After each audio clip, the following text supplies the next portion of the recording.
ویسے تو مملکت کے تینوں ستون ہی بہت اہم ہیں، یعنی عدلیہ، سیاستدان اور افواج پاکستان۔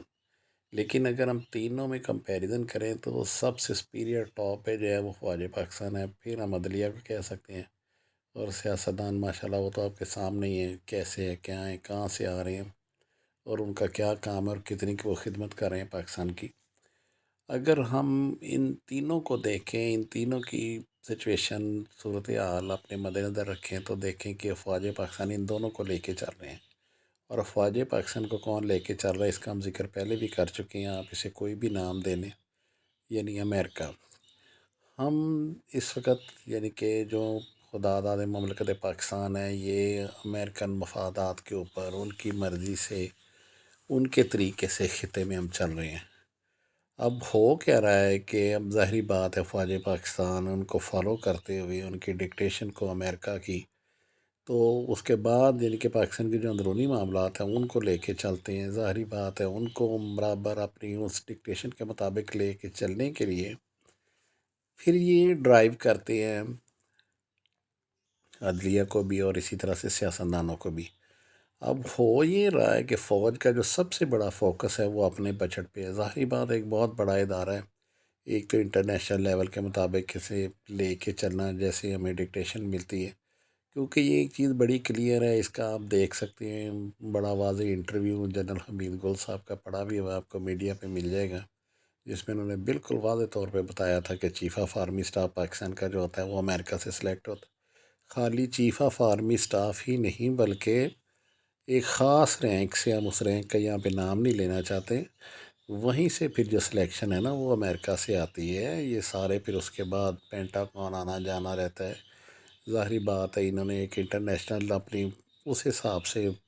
پھر اس کنٹری کو اس خطے میں چلانا ہوتا ہے، جس کے آپ دیکھیں کہ ایک طرف چائنا، بھارت، افغانستان اور یہ سارے اہم کنٹریز ہیں، پھر اس کے بعد ریلیشن وائز دیکھیں تو پھر گلف ہے، سعودی ہے، ایجپٹ ہے۔ تو اس لیے ظاہری بات ہے ان کو فالو کرنا پڑتا ہے۔ فالو اس لیے کرنا پڑتا ہے کیونکہ ہم کمزور ہیں ان سے، ہم ابھی تک اکنامکلی اور ہر لحاظ سے بالکل کمزور ہیں۔ تو یعنی ہم بات کرتے ہیں اس وقت جو سچویشن ہے، آپ دیکھیں کہ یہ ساری کھینچا تانی میں سفر کون ہو رہا ہے؟ عوام پاکستان۔ یہ پاکستان بنا کس کے لیے تھا؟ عوام پاکستان کے لیے، اور جن کے لیے بنا تھا انہیں آج بھی نہیں ملا۔ تو انجوائے کون کر رہے ہیں؟ جو پاکستان بننے سے پہلے بھی کر رہے تھے اور بعد میں بھی کر رہے ہیں۔ تو اس وقت کی جو صورتحال ہے، ہمارے کہنے کا مقصد یہ ہے، اب آپ دیکھیں کہ فوج پاکستان کو ہم کیوں بار بار کہتے ہیں کہ یہ سب کچھ کنٹرول کر سکتے ہیں، ٹھیک کر سکتے ہیں، کیونکہ یہ بالکل اپنی اسکیل میں پرفیکٹ ہیں۔ یہ ایک ایکسپرٹ ادارہ ہے، سپریم ادارہ ہے پاکستان کا۔ اس میں قابلیت ہے کہ ہر طریقے سے ہر چیز کو یہ اپنے کنٹرول میں، یہ تو کوئی طریقہ نہیں ہے کہ جب مرضی کہہ دیا کہ فوج اب غیر سیاسی ہے، اب سیاسی ہے، جب ضرورت پڑتی ہے تو عدلیہ کے معاملات میں بھی مداخلت کر لی، سیاست میں بھی مداخلت کر لی۔ لیکن اب موسٹ سپیریئر اور قابل تعریف اس لیے کہ یہ بالکل انہوں نے پاکستان کو سنبھالا اور نقشے پہ قائم ہے پاکستان اگر آج، تو صرف اور صرف فوج پاکستان کی وجہ سے۔ تو ہم تو صرف ان سے یہ ریکویسٹ کرتے ہیں کہ اب مزید احسان یہ بھی کریں کہ کم از کم عوام کی حالت بھی بدلیں۔ عوام کی حالت بدلنے کے لیے کوئی راکٹ سائنس کی ضرورت نہیں ہے۔ اب آپ دیکھیں کہ فوج پاکستان نے D H A, defence housing societies ہیں جو،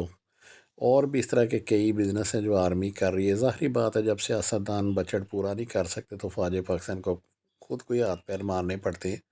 تو اسی طرح سے اب آپ دیکھیں کہ ڈی ایچ اے جتنی بھی سوسائٹیز ہیں پاکستان میں، ان سب میں کتنا زبردست ڈسپلن ہے، وہاں پہ فرقہ پرستی نہیں ہے، وہاں پہ جو جمعے کے خطبات ہوتے ہیں، تقریریں ہوتی ہیں، جو مولانا حضرات خطاب کرتے ہیں، وہ بھی دیکھیں کہ یعنی وہ ڈی ایچ اے کی طرف سے آتا ہے ایک، جس میں فرقہ پرستی نہیں ہوتی، وہاں پہ کوئی مولانا اپنی مرضی سے کسی قسم کی کوئی تقریر نہیں کر سکتے، اور وہ بالکل پیور اسلامی لٹریچر پہ آپ سمجھے کہ مبنی ہوتا ہے، جیسے قرآن اور حدیث سے باہر کی کوئی بات نہیں ہوتی۔ ہر ڈی ایچ اے میں اذانوں کا ٹائم ایک ہے، وہاں پہ کرائم بہت کم ہے، وہاں کی پولیس الگ ہے۔ تو اب سوال یہ پیدا ہوتا ہے کہ جب یہ پورے پاکستان کی جو عوام ہے، ان کے ٹیکس، ان کی محنت سے سارا پاکستان ہے اور یہ ادارہ بھی چلتا ہے، تو اس کی خاص جو پیور خدمت ہے وہ صرف ڈی ایچ اے کے لیے کیوں ہے؟ پورے پاکستان کے لیے کیوں نہیں ہے؟ تو ہماری تو پھر یہی ریکویسٹ ہے کہ فوج اس کو پوری طرح ٹیک اوور کر لے، پاکستان کو، پورے پاکستان کو ڈی ایچ اے سمجھ لے، اور یہی جو ساری چیزیں ہیں یہ پورے پاکستان میں رائج کر دیں۔ اور افواج پاکستان اگر چاہیں تو یہ بالکل بڑے اچھے طریقے سے ویل ٹرینڈ اور مانیٹر کر کے اچھے سیاستدان، سیاست کی تو بلکہ ضرورت ہی نہیں، ہم تو یہی کہیں گے کہ یہاں پہ بالکل ان کی ادارے کے انڈر ہونے چاہیے جو لوگ سیاست، اور یہ سیاستدان، یہ تو نام، اور یہ پارٹیز یہ بالکل ہونی نہیں چاہیے، یہ سارے کا سارا پیسے کا، ملکی وسائل کا ضیاع ہے یہ بالکل۔ اور عدلیہ کو بھی دیکھیں، جو ہر کسی کے درمیان، چاہے وہ کوئی ایک عام شہری ہے یا کوئی کسی ادارے سے تعلق رکھتا ہے، تو عدلیہ کے حساب سے بھی دیکھیں کہ ان کے درمیان قانون ہونا چاہیے، قانونی طریقے جو ہیں وہ میرٹ پہ ہونے چاہیے۔ آج آپ تھانے کچہریوں کا حال دیکھیں، وہاں پہ کون رول رہا ہے، کون وہاں پہ خجل خوار ہو رہا ہے، آپ یہ دیکھیں کون وہاں پہ سفر ہو رہا ہے، صرف غریب عوام جس کے پاس پیسہ نہیں ہے وہ ذلیل ہو رہا ہے۔ اور آپ دیکھیں کہ یہ جتنی ایم این اے، ایم پی اے اور یہ سب لوگ مل کے بالکل یہ جس طرح بڑے گروہ ہوتے ہیں کرمنلز کے، اس طرح سے پورے کرائم کی سرپرستی کر رہے ہیں، اغوا، برائے تاوان، ڈکیتیاں، یہ سب کچھ انہی کے تعاون سے ہو رہا ہے، یہ پولیس اور سیاستدان۔ تو ہماری ریکویسٹ ہے افواج پاکستان سے کہ پورے پاکستان کو یا تو ڈی ایچ اے سمجھ لیں، یا اگر آپ کے پاس اتنا کنٹرول، اتنا ٹائم نہیں ہے، تو پھر یہ ہے کہ پورے پاکستان کو جس طرح سے آپ کو انسٹرکشن ملتی ہیں امریکہ کی طرف سے، یا تو بات کر کے پورے پاکستان کو پھر کوئی امریکن کالونی بنا دیں کو کم از کم، یا انسانیت تو پائی جائے، جس کا دور دور تک کوئی نام و نشان نظر نہیں آتا۔